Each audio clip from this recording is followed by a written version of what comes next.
Vamos lá então, retomando aqui o nosso estudo do livro O Céu e o Inferno, segunda parte, exemplos. Nós estamos no último caso do capítulo 7 dos Espíritos Endurecidos, e em seguida nós vamos para o capítulo número 8, Expiações Terrestres, começando aqui então com o Espírito Shumen, que é o quarto encontro que nós fazemos do capítulo 7, e depois nós iniciaremos o capítulo 8 das Expiações Terrestres do Espírito Marcel, o menino do número 4. Um caso bastante conhecido para todos nós. Antes então, vamos lá. Shumen, que é o último caso aqui do nosso capítulo dos Espíritos Endurecidos. Nós temos uma mensagem que foi psicografada na cidade de Bordeaux em 1862. E diz aqui para nós: sob esse nome, um espírito se apresentou espontaneamente à médium, habituada a esse gênero de manifestações, porquanto sua missão parece ser a de ajudar os espíritos inferiores que seu guia espiritual lhe encaminha, no duplo objetivo de sua própria instrução e no adiantamento desses espíritos. Vale aqui um comentário de início, bom dia, Nando, de grande importância para perceber que os trabalhos que são realizados por muitos médiums, eles não seguem uma cartilha, um roteiro pré-determinado. Ele vai se moldando, né, o médium vai se moldando às circunstâncias, à necessidade do trabalho. Então é um trabalho circunstancial. Significa que, nesse caso, por exemplo, a médium fica sempre, né, ou de um modo geral, à disposição do seu guia espiritual, e este então encaminha os espíritos de acordo com a necessidade.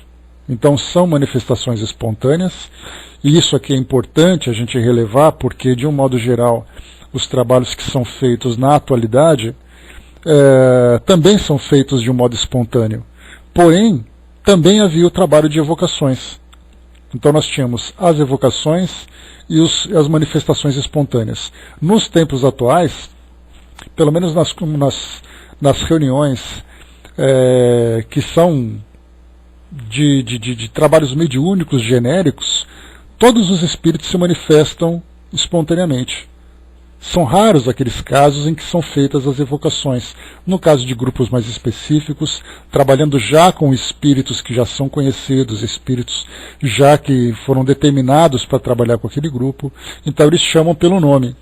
Agora, de um modo geral, acontecem os trabalhos espontâneos. Para a gente poder ter uma ideia de como isso acontece de um modo mais prático, basta analisar, por exemplo, aquilo que Chico Xavier fazia.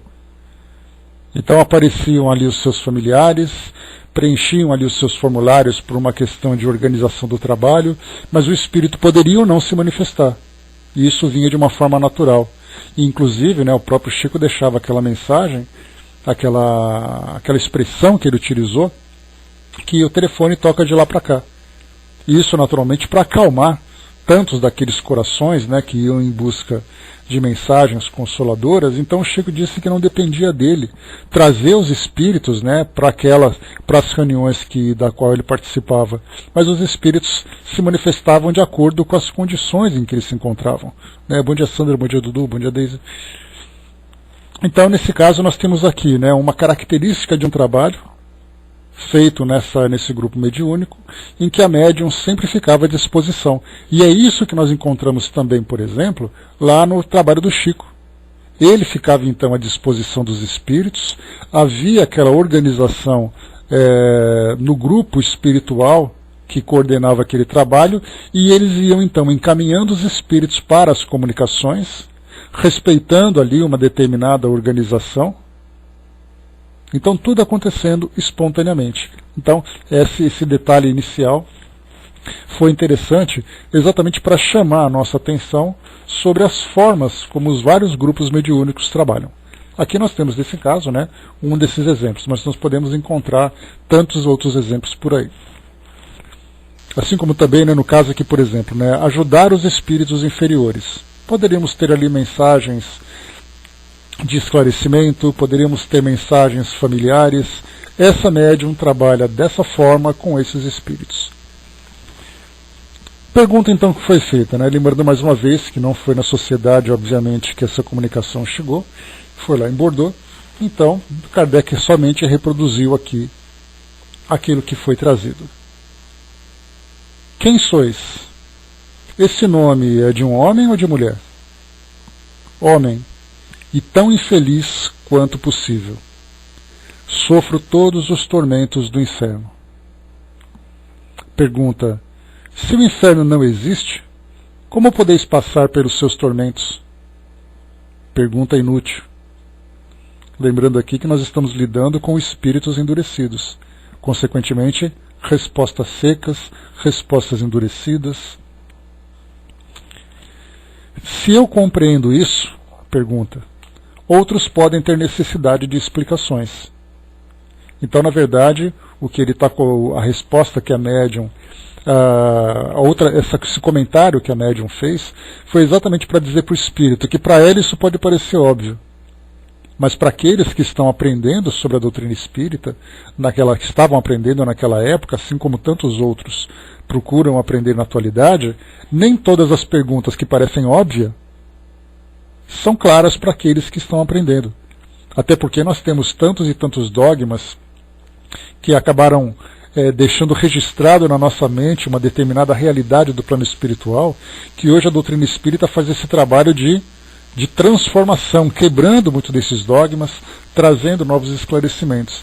Então, para esses que poderíamos chamar de neófitos dentro da doutrina espírita, ou seja, que estão aprendendo sobre a doutrina espírita, aquilo que parece óbvio para aqueles que estão habituados, para o outro é uma extrema novidade. Então está aí, feito, a Regina colocou para quem quiser ali, aeradoespírito.net, para quem quiser acompanhar a leitura aqui online. Tá? Então é só juntar o www ali, e prontinho, vai abrir para vocês aí o PDF. Obrigado, Regina. Então, se eu compreendo isso, outros podem ter necessidade de explicações. A resposta do Espírito: não me preocupo com isso. Ou seja, a total indiferença que ele tem com relação ao aprendizado que ele poderia transmitir.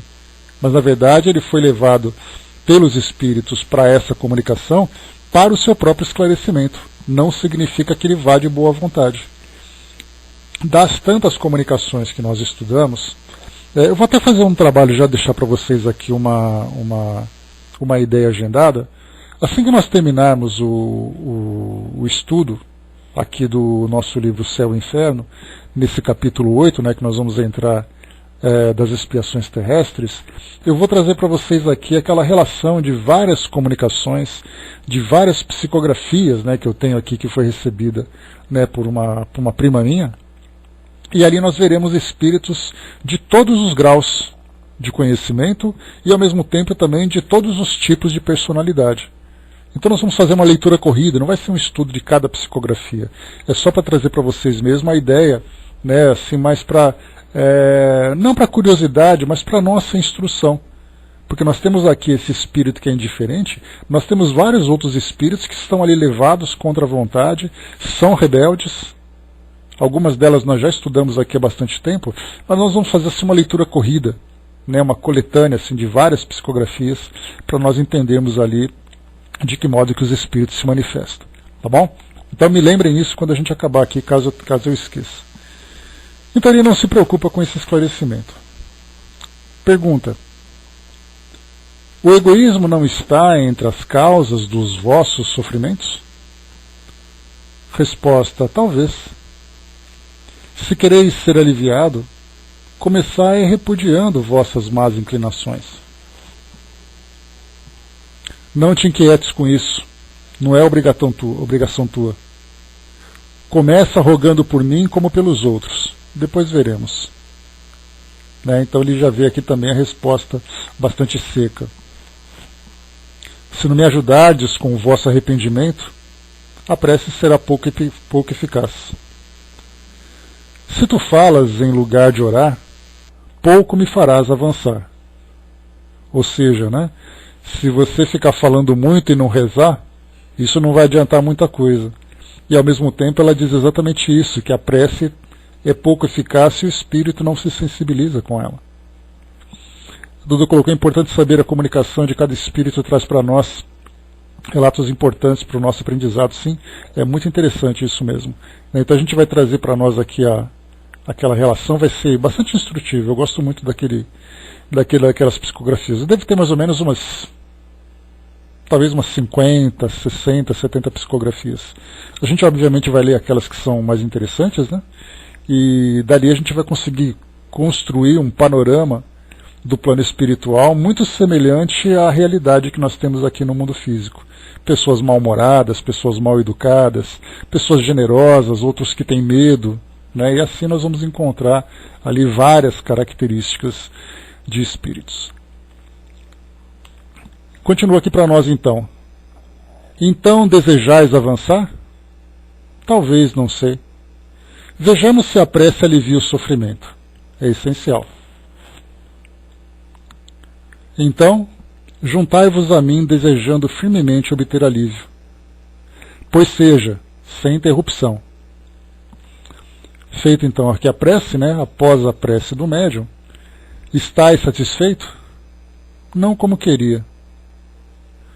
Um remédio aplicado pela primeira vez não pode curar imediatamente uma doença antiga, disse aqui o médium, né, a médium. É possível. Quereis retornar? Sim, se tu me chamares. Aqui acabou então a comunicação. Depois nós temos aqui uma observação.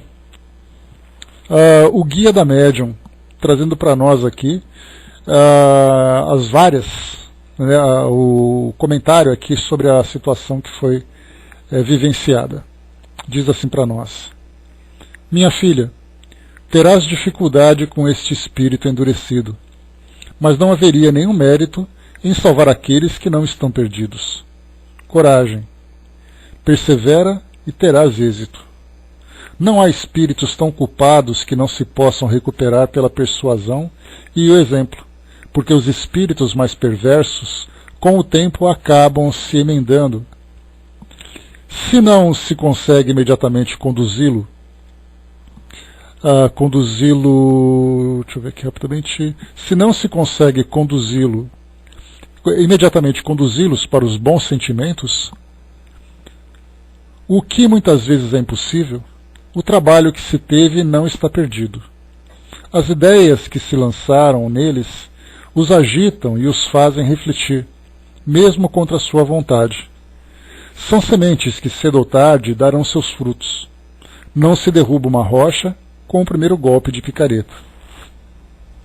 O que te digo, minha filha, aplica-se também aos encarnados, e tu deves compreender porque o Espiritismo, mesmo entre crentes inabaláveis, não faz homens perfeitos.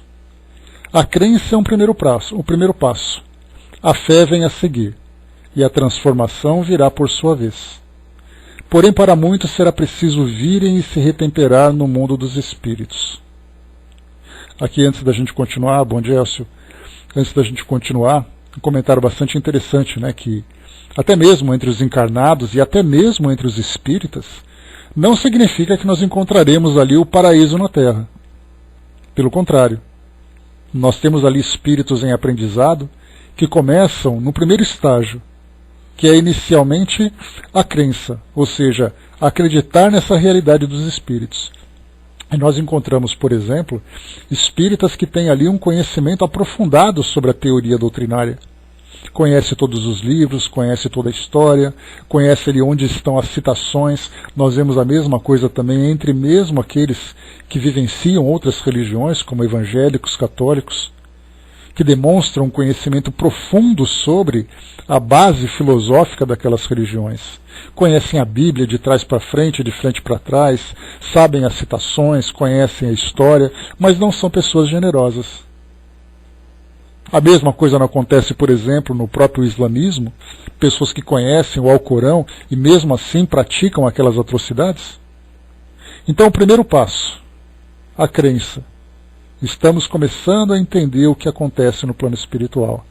Quem somos nós, de onde viemos, para onde vamos, de que forma é que acontece de que forma que se desenvolve esse mecanismo que rege nossas vidas. A fé vem a seguir. Então a fé já começa uma relação muito mais profunda. É uma relação que o homem tem não apenas com sua consciência, mas podemos dizer poeticamente que é uma relação que ele tem com o coração. Ele começa a se elevar espiritualmente a partir da crença que ele desenvolveu no início. E depois vem a transformação. Aí então são aqueles que de fato foram, vamos dizer assim, tocados por essa verdade, por essa revelação. E aí então vivenciam de fato esses ensinamentos, abraçam, adotam essa filosofia. De um modo geral, nós temos um pouquinho de cada um. Nós temos a nossa crença, mas ainda somos vacilantes. Temos a nossa fé, aquela fé que começa a se solidificar, começa a se cristalizar. Depois nós temos ali a transformação que começa a atingir um aspecto ou outro da nossa personalidade. Então exatamente que esse ensinamento que foi trazido para nós é isso. Ele começa então com esse primeiro passo. Então, para esses espíritos endurecidos, como para esses espíritos também encarnados, ou seja, para todos nós, começamos assim. Tivemos aquele contato com a doutrina espírita, lendo um livro, buscando ali auxílio numa instituição, conversando com alguém sobre esse tema. Depois a gente começa a gostar e começa a acreditar com mais profundidade e começamos então a nos sensibilizar. E depois vem a transformação quando a gente começa a pôr em prática isso tudo. Gradualmente, lentamente. André colocou isso, leva tempo, às vezes várias reencarnações. Sim, tanto várias reencarnações, Andréia, que nós temos hoje, por exemplo, cada um vivendo a sua própria religião, e apesar disso, eu sempre comento isso com vocês, o nosso planeta tem mais de 90% de pessoas que estão relacionadas, que estão envolvidas com alguma filosofia, ou seguem alguma filosofia. E ainda assim o nosso mundo está como está. Ou seja, ainda tem muitas dúvidas, muitos conflitos, muitas diferenças. Então tudo isso nós vamos percebendo exatamente que as pessoas acreditam, mas não significa que elas vivam. Há aquelas que começam a se direcionar para essa vivência, então a fé nesse caso, que dentro dessa escala que foi apresentada, a crença, a fé e depois a transformação. Nós podemos colocar a fé como esse processo de transição. Então tudo isso vai se transformando gradualmente, vai seguindo um ritmo determinado por cada pessoa. Nesse caso dos espíritos endurecidos, como foi trazido aqui pelo mentor, pelo guia da médium, ele falou exatamente isso. Mesmo que agora ele não apresente nenhuma transformação, aquela semente que foi lançada, mesmo que ela não floresça, ela vai começar a incomodar. E esse incômodo já é alguma coisa, porque para muitos isso simplesmente se passa de uma forma indiferente. O Elcio colocou, um pouco menor do que um grão de mostarda, bem menor às vezes, né, Elcio? Aceita e faz sem esperar nada, auxilia sempre. Então é a base que a gente tem. A Sandra colocou, bom dia, João. A Sandra colocou, foi no centro kardecista, o palestrante disse que existem 7 milhões de habitantes na Terra e 3 vezes mais que os desencarnados, né? É o que nós temos, Sandra. Só para a gente lembrar, só fazendo uma pequena correção. Quando a gente coloca o termo kardecista, ele acaba saindo um pouco daquela realidade que é o espírita, né? Então é uma expressão que nós espíritas precisamos trabalhar, porque quando eu falo que eu sou kardecista, significa que eu sigo Kardec. Quando eu falo que eu sou espírita, eu estou seguindo os ensinamentos dos espíritos, né? Então, o centro espírita para nós é a nossa referência. E quando se fala nesses 7 milhões, temos ali várias, por exemplo, já foi dito, não me recordo onde eu encontrei onde eu li essa fonte, ou se eu li alguém que comentou, falou que existem 7 vezes mais espíritos do que encarnados. Então se nós temos 7 aqui, nós temos 49 no plano espiritual. Agora você viu, por exemplo, que falam 3 vezes mais. Não importa quanto, só que a gente sabe que tem muito mais espírito desencarnado que os encarnados, né? Não temos como precisar isso tudo, não sei de onde saem essas informações, não sei de onde buscam, mas com certeza nós temos muito mais espíritos do que encarnados, espíritos desencarnados do que espíritos encarnados, né? Então, e daí a gente percebe o trabalho que é transformar isso, porque o nosso mundo se encontra nessa condição de provas e expiações, né? Pois é, também, Regina, eu também ouvi também, que essa mesma comparação, de 7 para 1 seria essa que foi exatamente a estimativa que fizeram. Mas, né, mais uma vez, né, como a gente não tem uma precisão, não tem uma fonte concreta, ficamos mais ou menos no nosso achismo aqui. Então, para a gente recordar que essa passagem que eu li agora, ele disse assim: eu te digo, minha filha, aplica-se também aos encarnados, e tu deves compreender porque o Espiritismo, mesmo entre crentes inabaláveis, não faz homens perfeitos. A crença é o primeiro passo, a fé vem a seguir, e a transformação virá por sua vez. Porém, para muitos será preciso virem se retemperar no mundo dos espíritos. Então ele está dizendo que para muitos de nós que estamos aqui, somente no plano espiritual nós teremos um esclarecimento maior. Vendo na realidade mesmo, né, o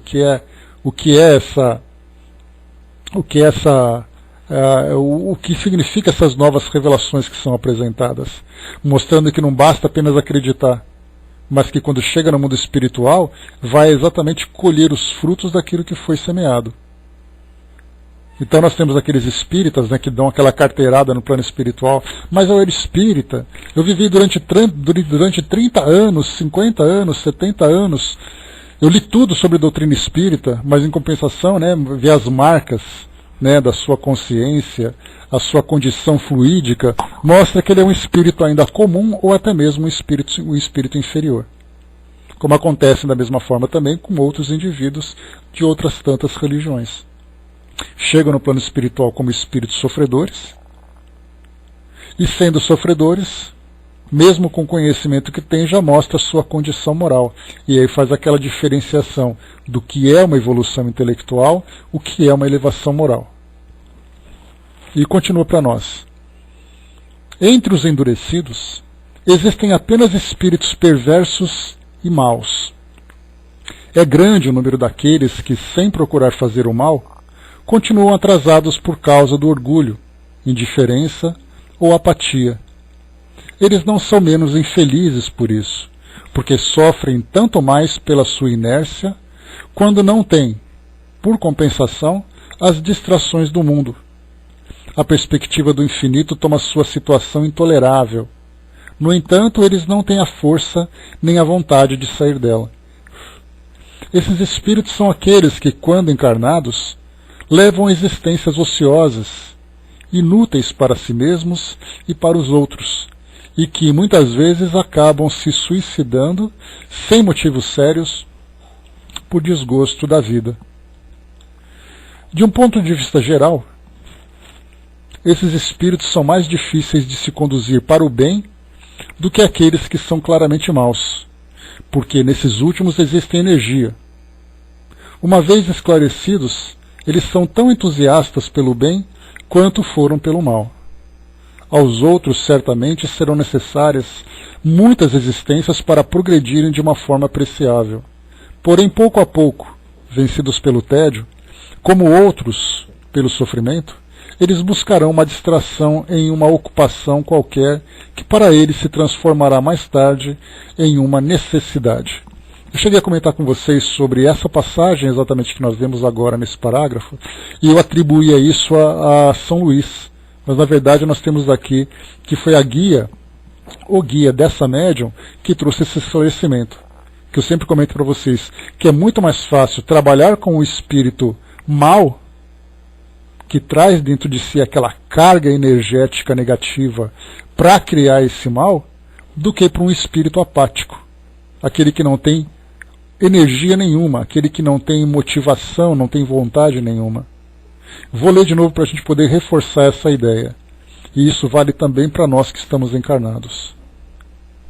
Do ponto de vista geral, esses espíritos, no caso aqui esses espíritos endurecidos, mas endurecidos no sentido de ociosos, apáticos, inertes, né, no que diz respeito a essa movimentação em direção ao progresso, são mais difíceis de se conduzir para o bem do que aqueles que são claramente maus. Isso porque a gente lembra, como é passado no Evangelho para nós, fazer o bem e fazer o mal. Aquele que não faz nada, ou seja, aquele que é sem sal, também faz o mal. porque ele não pratica o bem. Então nós não temos meio termos. O que nós temos aí que classificar é exatamente a intensidade do bem que se faz ou a intensidade do mal que se faz. Não existe esse meio. Então é colocado para nós, esses últimos, aqueles que são claramente maus, existe energia. Uma vez esclarecidos, eles são tão entusiastas pelo bem quanto foram pelo mal. Então aqueles que têm aquela vontade de trazer prejuízo, de praticar maldade, de trazer destruição,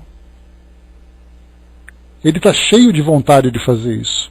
Quando nós mudamos a sua polaridade e mostramos para ele uma nova realidade, aquela mesma vontade que ele tinha para destruir se transforma numa vontade para construir.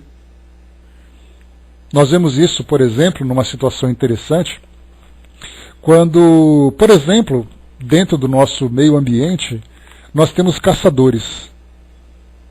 Pessoas que caçam, e não apenas caçadores, mas também aqueles que desmatam. Então, essas comunidades, pessoas que não fazem necessariamente pelo mal, mas fazem porque encontraram um meio fácil de ganhar a vida. Temos aqueles que são pescadores, aqueles que costumam caçar tartarugas, por exemplo, né? Aí então essas comunidades são esclarecidas, mostrando sobre a extinção, mostrando sobre a preservação, e de repente eles se tornam ávidos na defesa do meio ambiente. Exatamente aqueles que destruíam. Isso aconteceu agora, daqueles que estão encarnados vivendo nessa comunidade. Mas quantos e quantos espíritos viviam de uma forma, desencarnaram e voltam como defensores daquilo que apoiavam? São muitos, porque a energia se encontra presente. Basta apenas o esclarecimento, mostrar uma realidade. Muitas vezes esse esclarecimento, é importante colocar isso, vem através da dor. A lei de causa e efeito atingindo, né, cada um deles para que eles possam despertar suas consciências. Como Paulo de Tarso, por exemplo, bem lembrado, Angelina? Uma referência ótima que nós temos. Era um grande perseguidor de judeus, de cristãos, desculpem. E aí então, diante daquela experiência que foi para ele capital, ele se tornou um dos maiores divulgadores do cristianismo. A energia estava presente. E aqueles que são indiferentes? Quantos daqueles que ouviam os comentários, por exemplo, né, as palestras, né, as ideias de Paulo de Tarso, e não davam diferença nenhuma, da mesma forma que ouviam aquilo que Jesus passava também, e também não sentiam nenhuma diferença. Esses não estavam nem de um lado nem do outro, viviam suas vidas sem nenhum tipo de motivação. Esses então terão que viver encarnação após encarnação sendo ali estimulados. Nós chegamos a ver aqui, nessa categoria aqui de espíritos endurecidos, nós vimos aqui situações de espíritos que viviam de uma forma indiferente. Não tinham vontade de fazer nada. Tivemos dois. Um era religioso, um espírita religioso, e o outro vivia a sua vidinha ali uma vida social que tinha ali um certo equilíbrio, vivia apenas dos prazeres, foi tirado esses prazeres, não tinha vontade de fazer mais nada. Por isso continua aqui. Aos outros, ou seja, aqueles que são endurecidos e apáticos, aos outros certamente serão necessárias várias existências para progredirem de uma forma apreciável. Porque uma depois da outra é aquela quase não se mobiliza. É um prejuízo para si mesmo, porque atrasa a sua própria evolução, e atrasando a sua própria evolução, vê como uma consequência natural o sofrimento. Então, para que ele possa mostrar alguma transformação realmente significativa, são várias as reencarnações. Nós que temos motivação e esperamos continuar com essa motivação, de uma encarnação para outra nós mudamos radicalmente aquilo que nós pensávamos, aquilo que nós éramos para aquilo que nós somos hoje. E certamente daquilo que nós estamos absorvendo, a próxima encarnação vai trazer algo melhor ainda. De uma única encarnação. Para esses espíritos aqui, várias existências, né, são necessárias muitas existências para progredirem de uma forma apreciável. Porém, pouco a pouco, vencidos pelo tédio, como outros pelo sofrimento, eles buscarão uma distração em uma ocupação qualquer que para eles se transformará mais tarde em uma necessidade. Ou seja, a estratégia é fazer com que eles se animem. E esse ânimo virá através de situações de suas vidas, para que eles possam gostar de alguma coisa, se interessar por alguma coisa. E aí então, a partir desse interesse, eles começarão a se mobilizar. Nós temos espíritos que ficam durante muito tempo. Podemos colocar assim várias encarnações numa situação que simplesmente não se desenvolvem. Aqueles que têm coragem, entre aspas, cometem suicídio, porque na verdade não é uma coragem, é uma covardia. Mas eles fazem isso não porque eles estão desesperados, porque esses sofrem mais. Esses que cometem o suicídio, por exemplo, por falta de interesse na vida. E é aí que nós vemos o grande detalhe, porque até mesmo no suicídio, como nós estudamos em todos aqueles casos, nós vemos que cada um tem ali o seu próprio motivo, a sua própria justificativa. Há aquele que, por exemplo, se sente humilhado, há aquele que não suporta o sofrimento, há aquele que se sente abandonado, e há aquele que não tem vontade. Esse é o mais complicado. Então, pessoal, fechando por aqui esse nosso capítulo dos espíritos endurecidos, só para nós fazermos aqui uma pequena recapitulação, deixa eu voltar aqui. Nós estudamos então do espírito Shumene, que foi esse que nós vemos agora. Tivemos anteriormente a Rainha de Old, conhecemos a história dela, né? Para quem não veio no nosso encontro anterior, eu li para vocês aqui uma biografia, uma pesquisa histórica que foi feita, né, pela Sônia Zagueto, né, que é uma jornalista lá de Brasília, e ela então fez essa pesquisa eu acho que é de Brasília, se eu não me engano, né, ela fez essa pesquisa histórica falando sobre a relação econômica, né, e também de influência entre Inglaterra e Índia. Falamos sobre a própria história dessa rainha, que ela tinha um problema, um conflito lá na região onde ela vivia, no país onde ela vivia, e aí então ela foi para a Inglaterra e morreu no meio do caminho, voltando então lá em Paris.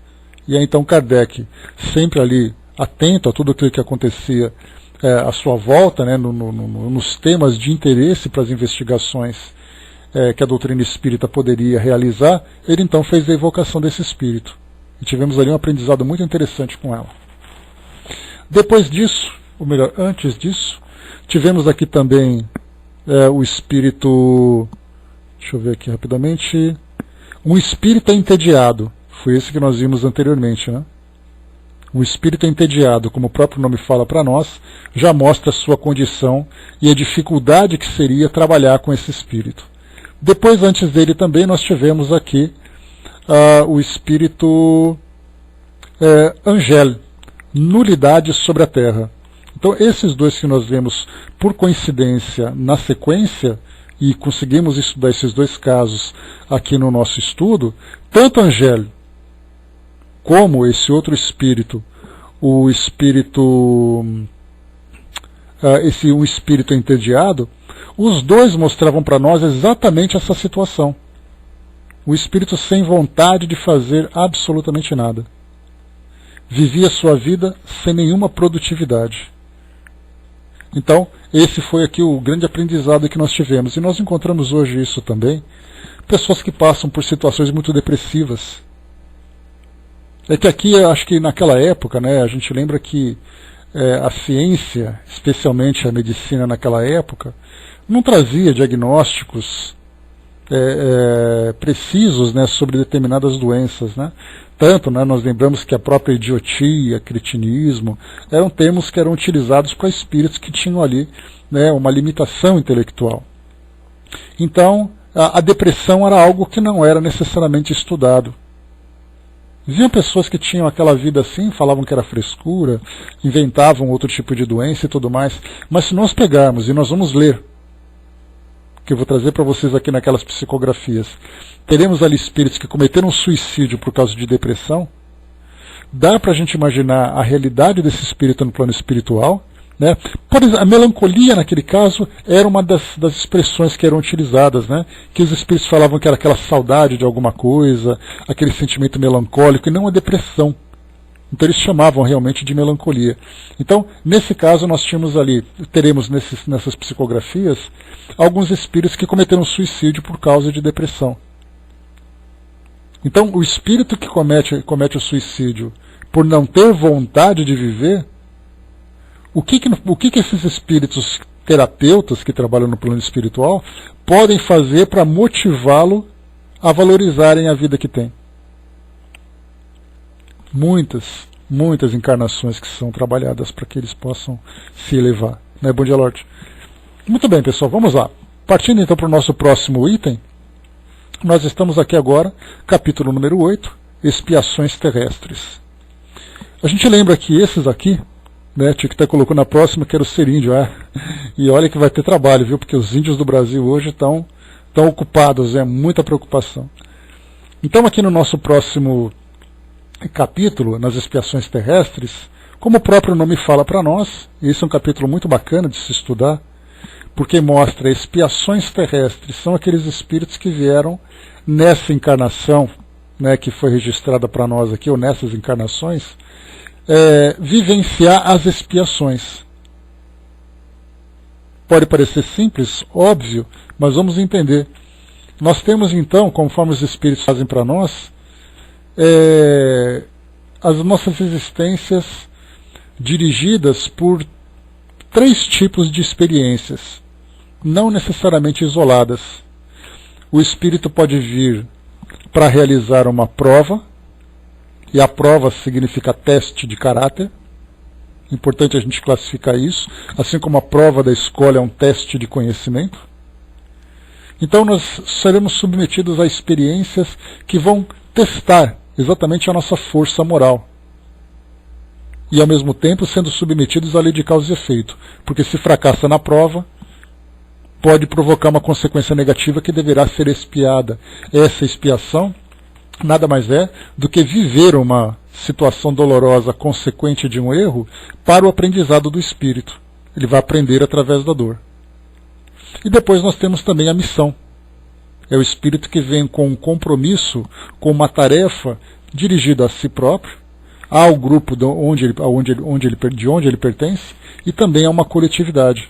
Então nós temos ali, ao mesmo tempo, os 3 acontecendo, algum desses aspectos mais relevantes que outros, sendo aplicados, vamos dizer assim, com maior intensidade.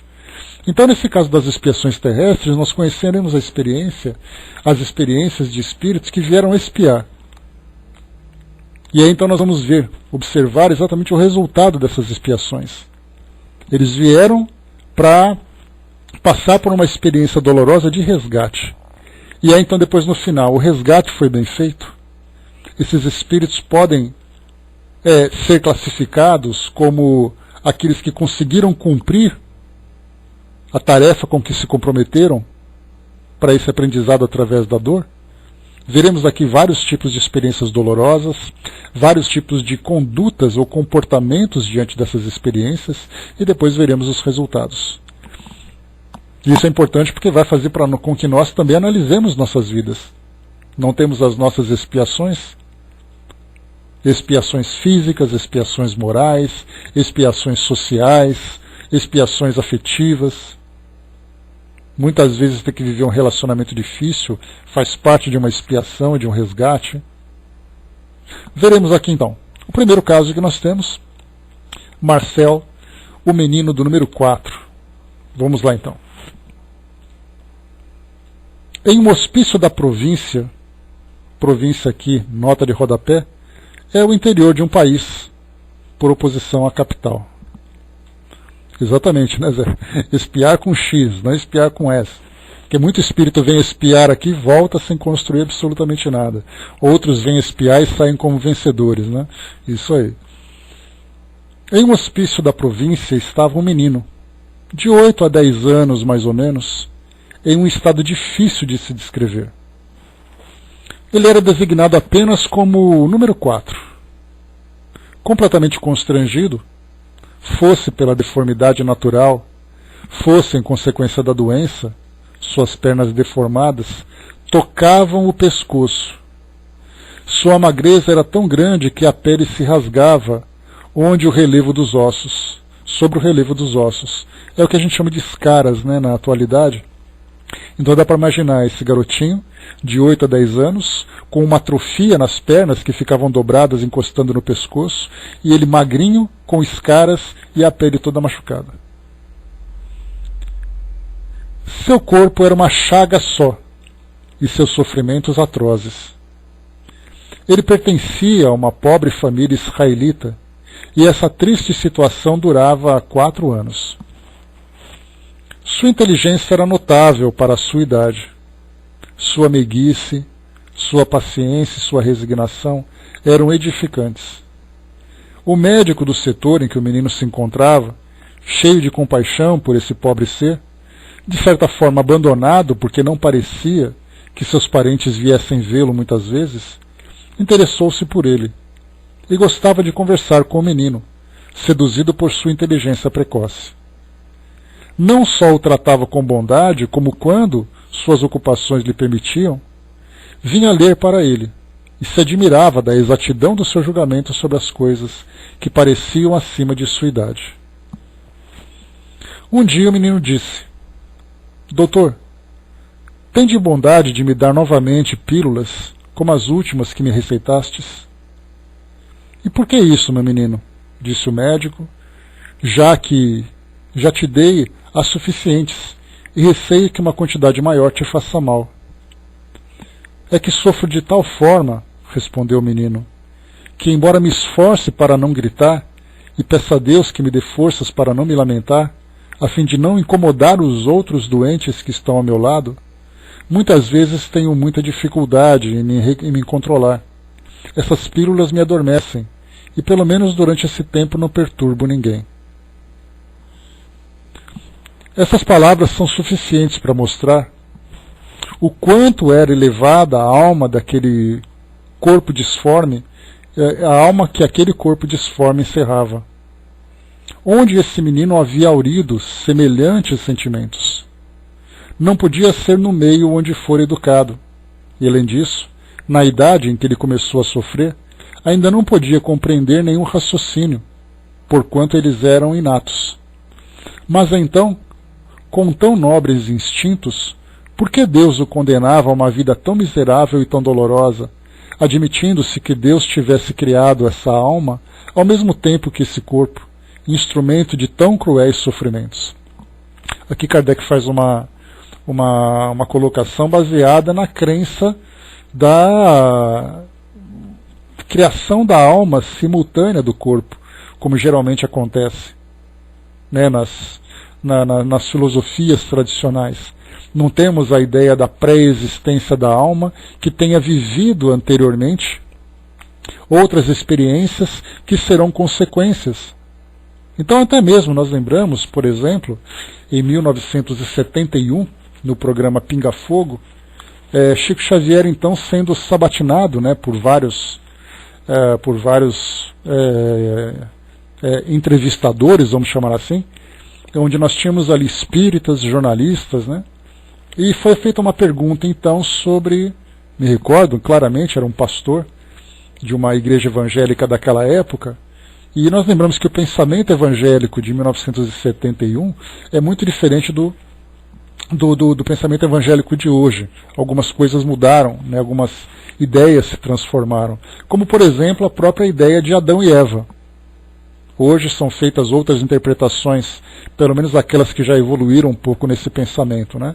Então, como a doutrina espírita tem como uma das bases dessa filosofia a reencarnação, então esse pastor fez essa pergunta ao Chico, questionando então se Adão e Eva foram os 2 primeiros seres criados no mundo, como se justifica a reencarnação se eles são os 2 primeiros?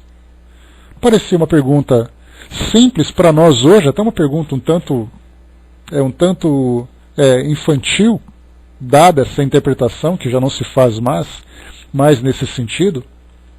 Então foi perguntado. E aí Chico, então, com toda a sua serenidade, com todo o equilíbrio, ele falou assim: é importante nós estudarmos um pouco mais sobre a ideia dos dois terem sido criados como os primeiros seres os primeiros humanos do nosso planeta. Alguma coisa nesse sentido, né? E ele falava assim, também inclusive, né, como próprio, quando houve a morte de Abel por Caim, Caim então, envergonhado, ele fugiu.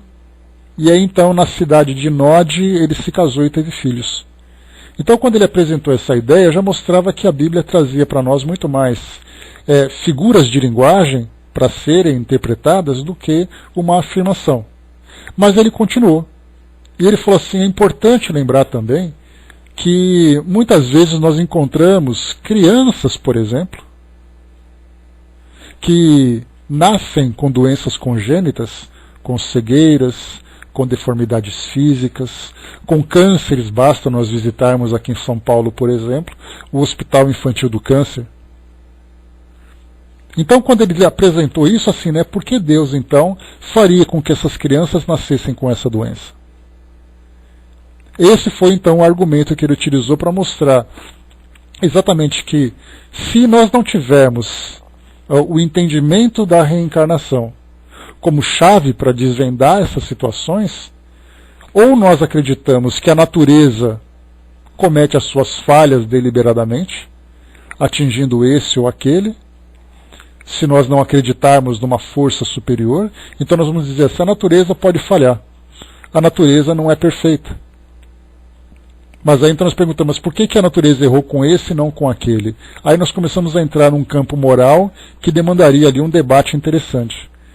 Ou se nós temos a crença em Deus, nós pensaríamos assim, então Deus, ele foi muito cruel por penalizar, por exemplo, o meu filho e não penalizar o filho do vizinho. Por penalizar aquelas pessoas que desencarnam numa tragédia que acontece numa determinada região e me poupa, me deixando confortavelmente aqui na frente do meu computador hoje. Então nós temos, ou a natureza não é tão perfeita assim, e ela joga com a sorte, sorteando quem vai ter ali o sucesso ou o fracasso, ou nós lidamos com Deus, que tem uma personalidade bastante interessante, que faz com que um sofra e o outro não sofra simplesmente por um capricho, ou nós temos a chave da reencarnação que mostra para nós a evolução do espírito, vivendo experiências de acordo com suas próprias construções. Temos esses três elementos para analisarmos. E foi exatamente nesse ponto que o Chico então respondeu a esse pastor, trazendo para nós, né, essas situações, essas ideias, para as nossas reflexões em torno desses temas. Então aqui foi colocado para nós, como Kardec coloca mais uma vez, lendo aqui de novo.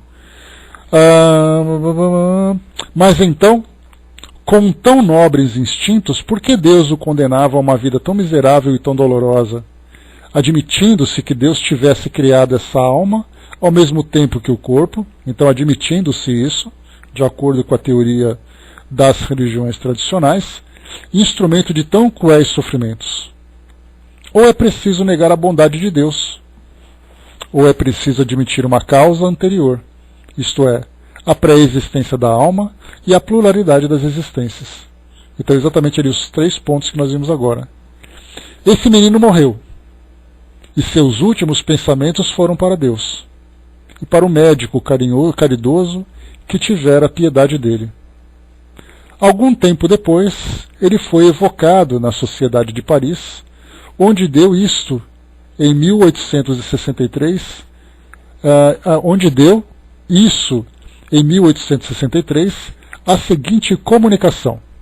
Então, nesse caso, nós temos aqui, lembrando mais uma vez, só fazendo aqui aquele parêntese, o trabalho que era realizado pela sociedade, que tentava encontrar naquela sociedade elementos, né, ou casos que fossem interessantes para serem estudados a partir dessas práticas espíritas, no caso da mediunidade. Então, assim como ele evocou uma rainha que desencarnou em Paris vítima daquela doença, de uma doença desconhecida, e ao mesmo tempo ele também fez uma evocação de um garotinho de 8 a 10 anos que estava no hospital. Ao mesmo tempo que ele fez a evocação de um condenado que tinha sido guilhotinado. Então nós percebemos que ele ia tentando, né, sempre encontrar experiências, situações que trouxessem um conhecimento interessante para o desenvolvimento dessas bases doutrinárias. Feita então a evocação, em 1863, na própria sociedade, teve para nós aqui a resposta então. Vós me chamastes. Vim fazer com que minha voz se estenda além desse recinto para atingir a todos os corações. Que o eco que ela fará vibrar chegue até a sua solidão. Ela lhes lembrará que a agonia na terra prepara as alegrias no céu e que o sofrimento não é nada mais que a casca amarga de um fruto delicioso que dá a coragem e a resignação. Ela lhes dirá que sobre a casca tosca e pobre, onde se alojou a miséria, estão os enviados de Deus, cuja missão é ensinar à humanidade que não existe dor, que não se possa suportar com a ajuda do Todo-Poderoso e dos bons espíritos. Ela ainda lhes dirá para ouvir as lamentações misturando-se às preces e compreender a sua harmonia piedosa, tão diferente dos tons culpados do lamento misturando-se às blasfêmias. Um dos vossos bons espíritos, grande apóstolo do Espiritismo, concordou em ceder-me este lugar esta noite.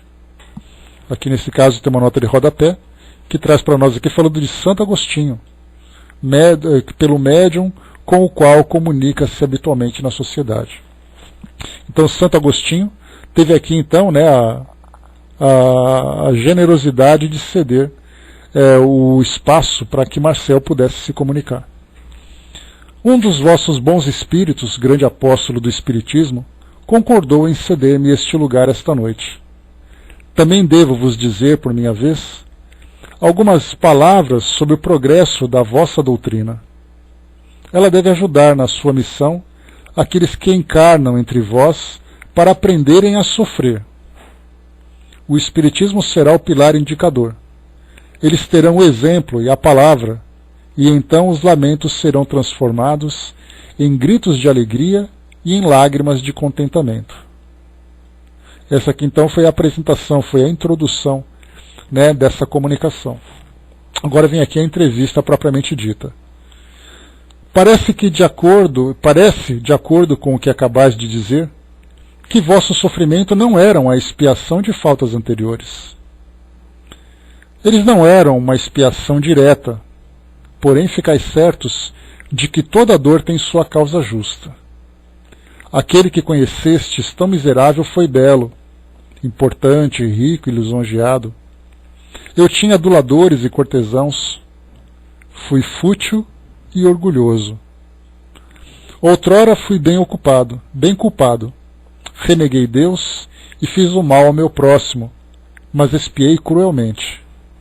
Primeiro no mundo dos espíritos, e a seguir na terra.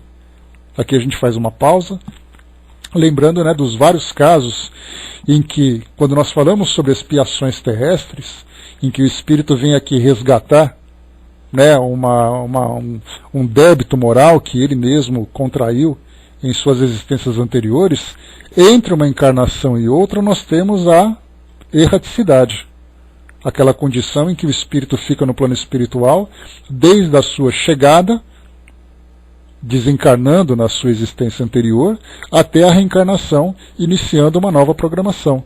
Nesse período, como nós temos estudado vários casos, né, Didima, bom dia. Nós temos estudado vários casos, né, como por exemplo, né, suicídios, que é um caso interessante, que nós vemos, né, estudando, por exemplo, Memórias de um Suicida, nós encontraremos, por exemplo, ali as diversas formas em que os espíritos chegam ao mundo espiritual, com todas essas dificuldades, com todos esses sofrimentos, né, tantas e tantas dores, e aí então eles passam lá, como nós vimos, por exemplo, no caso de Camilo Castelo Branco, 3 anos, né, mais de 3 anos até, naquela condição de perturbação, de muito sofrimento e de muita angústia. Outros espíritos passando mais tempo ainda.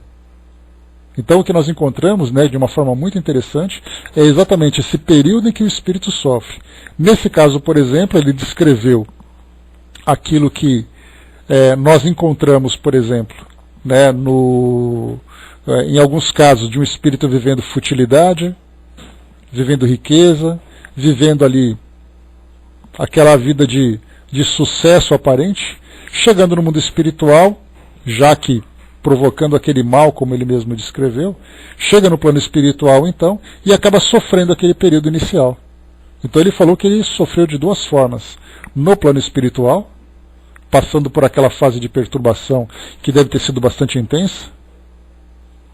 Até mesmo vimos aqui, né, no capítulo dos espíritos sofredores, várias descrições que são muito interessantes, de formas que os espíritos sofrem devido às vidas que viveram. E aí depois, na sua encarnação, na sua última encarnação, vivendo aquele período. Para ele, né, um período curto, de 8 a 10 anos apenas de uma existência. Continuando, vamos lá. Diz aqui para nós então.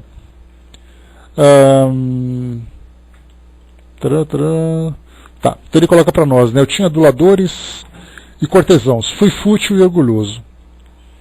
Outrora fui bem culpado, reneguei a Deus e fiz o mal ao meu próximo, mas expiei cruelmente, primeiro no mundo dos espíritos e a seguir na terra. O que sofri durante alguns anos,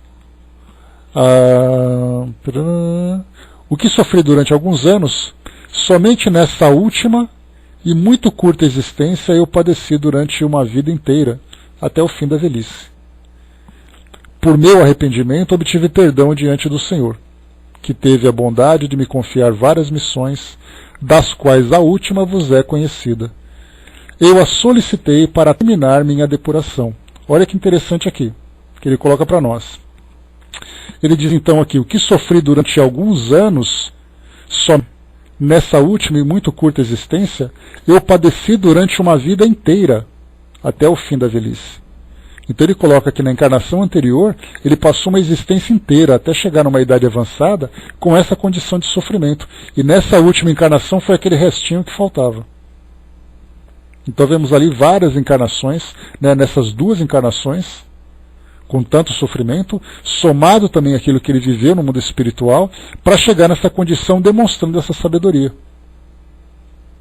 Então o interessante é mostrar essa transformação que ele tinha desde a sua existência anterior, daquela de futilidade, né, duas existências anteriores, na futilidade, depois veio com tanto sofrimento e nessa última demonstrando, né, essa resignação, essa sabedoria, esse equilíbrio.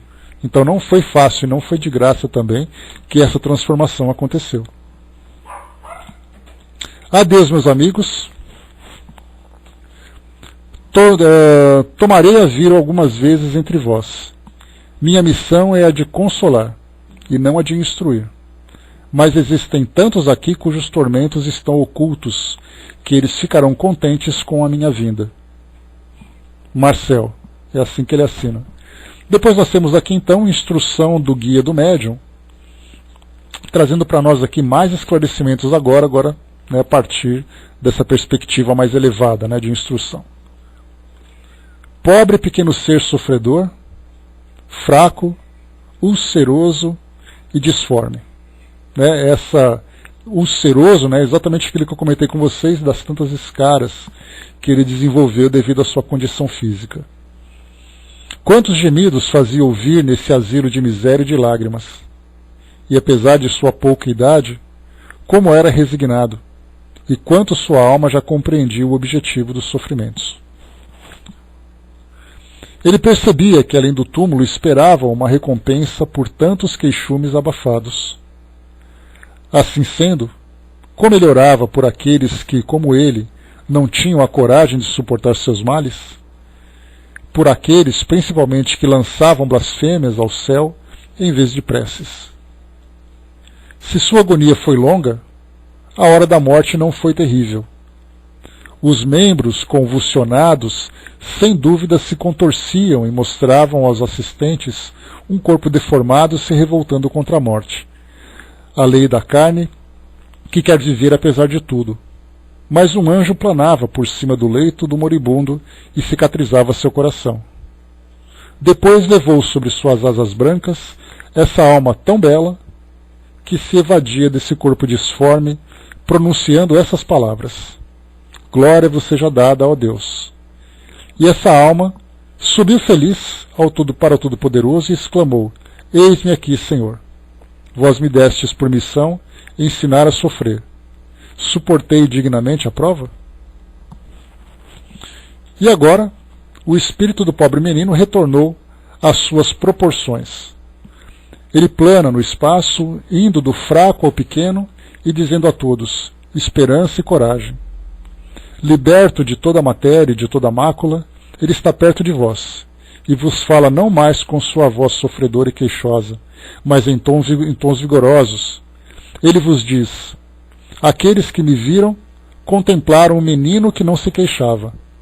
Nele colheram a calma para os seus males, e os seus corações se reforçaram na benigna confiança em Deus. Eis o objetivo da minha curta passagem pela terra. E aqui quem assina essa comunicação é o Espírito, então, Santo Agostinho, né, que traz esse esclarecimento. Então o que nós vimos aqui é a missão que ele tinha, que era exatamente mostrar, né, a resignação, a coragem diante desse sofrimento. E nós encontramos muitos casos parecidos quando visitamos, por exemplo, né, instituições aqui no nosso mundo hoje. Por exemplo, aqui em São Paulo nós temos lá na Fundação Espírita Nosso Lar, Casas André Luiz, um hospital que acolhe, né, crianças, né, e adultos também, que trazem principalmente limitações intelectuais. São pessoas com deficiências graves intelectuais, que muitas vezes não conseguem sequer se comunicar, vivem praticamente num estado vegetativo, tamanha deformidade que acabam enfrentando. Nós tivemos casos, por exemplo, que foram estudados no livro Deficiente Mental Porque Fui Um. Inclusive naquelas psicografias que eu vou trazer para vocês, nós encontraremos aqui uma psicografia de um jovem que vivia com uma deficiência intelectual bastante severa. E depois da sua desencarnação ele contava um pouquinho como era ele ver o mundo a partir daquela perspectiva, da forma como ele era tratado, né, não era de uma forma muito agradável, inclusive. E depois desencarnado ele fez então aquela revista do porquê das coisas. Então nesse livro, o Deficiente Mental Porque Fui Um, ele traz, né, os espíritos todos trazem ali, né, casos, por exemplo, de síndrome de Down, autismo, paralisia cerebral e tudo mais, vários espíritos contando suas histórias. E ali então são casos que nós encontramos de, a partir da visão que nós temos hoje do mundo, da medicina, da própria sociedade, são simplesmente indivíduos que tiveram o azar, né, podemos chamar assim de um modo genérico, de viver daquela forma. Por consequência, famílias que também não tiveram tanta sorte de terem filhos, de terem familiares naquela condição. Quando nós começamos a estudar por uma perspectiva mais aprofundada, conhecendo, por exemplo, aquilo que a doutrina espírita passa para nós, a respeito das existências anteriores, a respeito da lei de causa e efeito, a respeito das expiações, e também da mesma forma das provas, que muitas vezes afetam esses espíritos, e até mesmo de missões, como eu falei para vocês, provas, expiações e missões. Esse espírito passava por uma expiação como resíduo daquilo que ele viveu no passado, e trouxe também uma experiência interessante de missão, que era mostrar para as pessoas de que forma enfrentar os tantos sofrimentos que elas trazem. E não era para as pessoas, era para nos mostrar. Porque um dos grandes equívocos que nós acabamos cometendo ao estudarmos a doutrina espírita é sempre achar que as mensagens que são apresentadas servem para os outros e nunca para nós. E aí então nós começamos a olhar, muito bem, nós não estamos naquela condição física semelhante àquilo que aquele espírito apresentou. Mas muitas vezes nós estamos numa condição moral tão dolorosa, ou muitas vezes até pior. E essa condição moral significa exatamente isso. Por exemplo, uma relação familiar, uma relação social, uma relação afetiva problemática. Então são várias e várias situações de sofrimentos que acabam afetando. E esse sofrimento, dependendo do equilíbrio que cada um de nós tem, acaba interferindo de uma forma muito severa na condução de nossas vidas. Para aqueles casos mais severos, encontramos, por exemplo, pessoas que simplesmente abrem mão de suas vidas pela intensidade do sofrimento que trazem. E acabam, na verdade, em vez de fugir do sofrimento, acabam, como nós já conhecemos, já estudamos, já compreendemos, acabam potencializando esse sofrimento. Não apenas levando consigo as mesmas causas que tinham anteriormente, mas agravando com o próprio ato. Então um espírito como esse veio exatamente trazer para nós essa capacidade de resignação, de equilíbrio, de coragem de enfrentar um sofrimento. E isso no corpo de uma criança de 10 anos de idade. Mas era um espírito bastante velho, como nós podemos perceber. Que teve ali experiências bastante complexas, bastante profundas, vividas no passado. Então esse foi o nosso primeiro caso. Expiações terrestres, o espírito Marcel, conhecido apenas como menino do número 4. Esse número 4, provavelmente o leito, que ele vivia de uma família que era abastada, uma criança que era esquecida, até porque a gente lembra que naquela sociedade nós tínhamos ali, assim como existem outras também situações hoje, crianças que trazem deformidades que são abandonadas dessas instituições. Então nós temos hoje casas de repouso, temos ali hospitais públicos inclusive, que acolhem essas pessoas que simplesmente são deixadas pelas famílias por não suportarem essa convivência. Então existe também ali um comprometimento muito grande dos próprios familiares que também acabam acumulando débitos para serem resgatados no futuro, já que tinham um compromisso de acolher esse espírito e negligenciaram essa tarefa. Então nós vemos ali essa movimentação, essa dinâmica do mundo espiritual, trazendo para nós ali causa e efeito, conduzindo a vida de todos nós. Só que, a partir do momento em que nós abrimos mão, ou deixamos de lado, essa responsabilidade de cumprirmos aquela tarefa, ela acaba depois sendo somada numa próxima existência. Então exemplos como esse vêm exatamente a isso. Enfrente suas dores com coragem, porque no futuro virá um resultado positivo, um resultado favorável. A André colocou aqui, esquecido da família inclusive, estava sofrendo sozinho e foi humilde e amoroso com o próximo. Então esse é um dos exemplos que ele tinha para poder trazer. Mas sabe-se lá o que esse espírito vivenciou para ter toda essa força moral para suportar uma experiência como essa. Porque do nosso ponto de vista, mais uma vez como eu comentei, a gente sempre vê as coisas de um modo aparente. É aquilo que as aparências mostram para nós. Mas estudando a profundidade do espírito, nós sabemos ali de todas as circunstâncias vividas por aquele espírito para chegar nessa condição. Então é isso, pessoal. Fechando por aqui o nosso estudo de hoje. O próximo caso que nós vamos estudar será do espírito... Rapidamente aqui, só um pouquinho. O espírito Zimelslygos. Esse é o nome aqui do caso que nós vamos estudar. Espero que a pronúncia esteja certa. A Andrea lembrou também ali o livro do Eustáquio, 15 séculos de uma jornada. É aquele caso que eu coloquei para vocês, 1.500 anos. Então o espírito que teve ali várias encarnações nesse período, e ele vai contando ali todos os seus altos e baixos. É um livro interessante porque ele mostra para nós, porque de um modo geral a gente lê sobre um espírito nessa existência e acaba tendo contato um pouquinho sobre aquilo que ele viveu anteriormente, já começa também a trazer uma projeção para aquilo que ele vai viver no seu futuro, naquele futuro próximo. E nesse livro, Eustáquio, ele mostra um espírito passando por 1.500 anos de várias existências, com seus altos e baixos, de uma forma assim mais resumida, que dá para a gente ter uma ideia de que forma que um espírito acaba seguindo essa trajetória.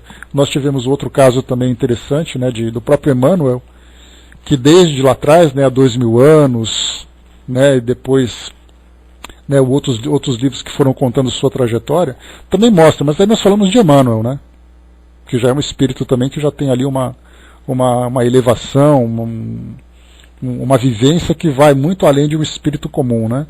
Então, no caso de Eustáquio, é um espírito comum. É como se fosse ali o Zezinho da Silva que está contando a sua história. Pode parecer